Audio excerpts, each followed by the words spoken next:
Hi guys, today we're doing a review of the Astra Militarum taurox, or the Taurox Prime. This is the first of the reviews that I'm doing for models. The way the review is going to go is we're going to do it in two sections. The first bit is construction and build quality, obviously, and the second part is gameplay. So we'll go straight in with the build quality of it. I will point out I haven't glued all this together and I haven't fully made it. I've just made it enough to give you the scale of it and the rough idea, and then I've got the fine details like the heads and the hatches and such to put on still. Obviously it's a beautifully made vehicle, I must admit. There's a lot of fantastic detailing on there. Obviously you still got decals spot on the sides here and such, but even just on the wheels and such, if you have a look at them, which once again I haven't glued out because I want to paint underneath it first before I put the wheels on and block it out on the tracks, or sorry, on the arches. But it's all got a lot of brilliant detail on it, and the thing that I love the most is if you open it up, once again I haven't made the drive yet, but the detail on the inside of it as well. If you look in there you can see the seats for the crew and the seats on the other side. You get the gunner. The gunner is you can adjust his height. You can have him at the highest position, which is so that his head's stuck out of the turret, or you can have him at the next lowest, which means his head will be in the turret and able to look out of this hole here, or his head would be stuck out just at the top if you only had a hatch there rather than a turret. Or you can have him in the lowest position, which means he'd be looking out this here viewing port, which is realistically where I should have glued him, but I got carried away.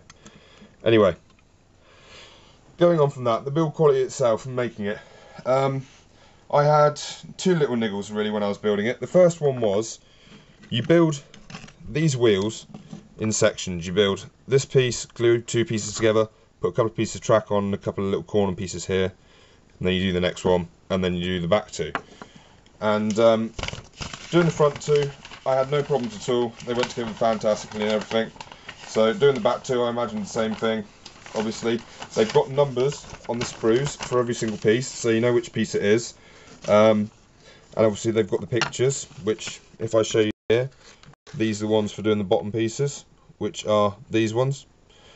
And the idea is you've got two pieces that stick together. There's a little tab here, a little insert here. They glue together and they form nice and flush like this and everything. Well, the back ones didn't, and it was a fault in the actual sprue, not like a piece of flaring or anything like that, but it wasn't aligned properly. These actually, one was slightly forward and one was slightly backward, if you get what I mean. So this line wasn't flush, it was slightly cockeyed basically, and these bits here weren't flush, they were slightly cockeyed. They wouldn't really matter because they'd be underneath the wheel arch, but that would notice, and it was a bit annoying because of course they've made this model, they must have constructed it, and like I said, it was actually a design fault on the sprue, not just a little mistake that was cast in one or something. So surely they must know about that, and they should have corrected it before even putting it into production. But I don't know, maybe someone else has had one, they haven't had that problem. Anyway, the only other problem I had was building the missile racks. This piece on the top goes on there. Let me just take this apart because I've magnetised it. And then the missile racks glue onto that. And if you don't have them, then you normally glue this piece on the top of there. This piece is piece 46, this piece is piece 76. However, when you're making up the missile pods, it mislabels this piece as 76, and so when you're looking at it, it's in dark picture and everything, you can't really tell that it is just a mislabeling of it. So if any of you are going to build it, then that's just a warning for you. Sorry, I'm just trying to find the picture for you quickly. Here we go. This is a page for building it. As it says there, piece 76, it's not, it's actually 46. So that's it. And then onto the weapon selection that you actually get with it. Let me just put these wheels back on for a second. I've actually magnetised mine already. You can have hot shot volley guns on the side, twin linked, so one on each side. I seem to have mislaid one of mine. But anyway, apart from that, you also get, oh sorry, it's already on the side of course, as it should be. There we go, sorry it's upside down. Instead of that, you can also have the twin linked auto cannons, which can go on there or on the taurox. Normally they're actually fitted on the top of a turret, like so. So excuse they're wobbly. Like I said, they are magnetised, but you just got to line them up and then all's okay. If you don't have that, then you get the battle cannon. Sorry about that, I had to answer the phone. So, the battle wagon. The battle cannon, or the turret attachment, which you get a choice of 2 weapons for it, which is either the taurox battle cannon, not to be mistaken with a Lehman Ross battle cannon, which is range 72 inch, strength 8, AP 3. This is range 48, strength 7, AP 4. Or the other choice is the Gatling cannon. Now the thing I will point out about this is I haven't actually magnetised this or anything.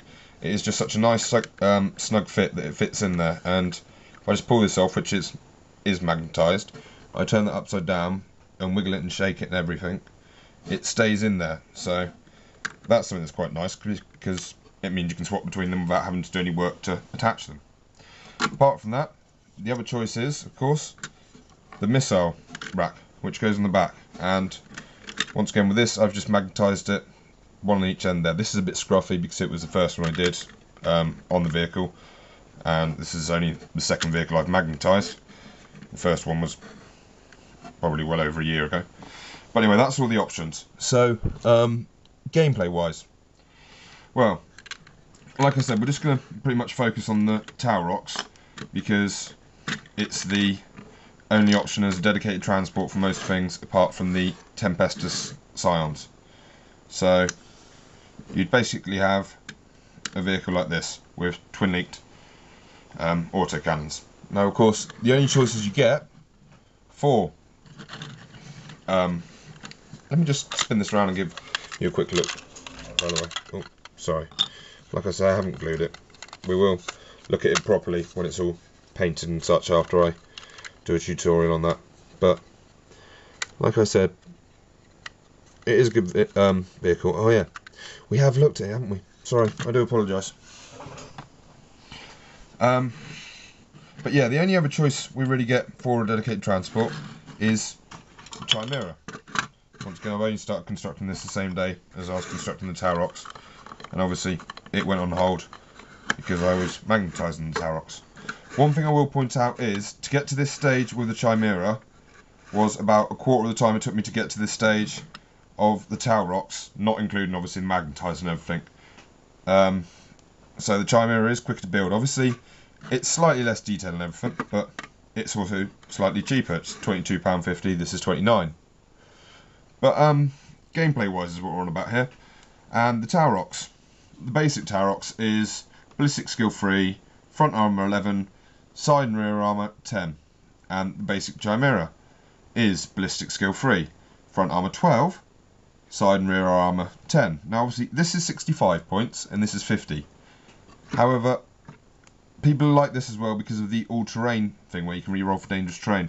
I do believe though you get the same rule if you put a dozer blade on your Chimera, so it's not that fantastic. Plus the Chimera is aquatic, amphibious, sorry, whatever it is, where it can go across rivers and such with no penalty, which most people forget, and so it's a nice surprise if your opponent's hiding on the other side of the river to drop a Chimera across with a group of Bullgrin or Ogrins or something in it. Past that, of course, the other thing is this has only got a capacity of 10 for the transport. This has 12, so for instance, if you have a squad of 10 and you want to take a Ministorum Priest with them, or a character, or a commissar, something like that, you can't carry it in this because of course you can only have 10, not 11 or 12 as you would do in this. The other thing is, of course, the only thing you get firing on this is you can have a storm bolter, of course, extra, and you get the twin-linked autocannons. On this you get 3 las guns each side, you get a bolter or a flamer on the front, you get a bolter, a flamer or a multi-laser that you can have on the turret, and you can also get a choice of heavy stubber or a heavy bolter on the turret. Also though, with this, you can have 2 of the people inside firing out of the turret. And for instance, if you had 2 heavy weapons teams in there, after you dropped off whichever group it's the dedicated transport for, you could technically go and pick up a heavy weapons squad, and you could have 2 of the heavy weapons firing out of the turret. It is actually on the page for the rules for a Chimera that with a heavy weapons squad, the heavy weapon only counts as 1 character when it comes to shooting out of the turret. So you could have, for instance, 2 rocket launchers or 2 missile launchers or something, or if you have veterans in there, then the weapons you're firing are going to be ballistic skill 4. So the taurox, it's a beautiful little model, very nice. Obviously I think the taurox Prime is something you should definitely get if you have the Tempestus Scion, as it's got a lot of groovy options for weapons and such. The model itself is beautiful, but gameplay and money wise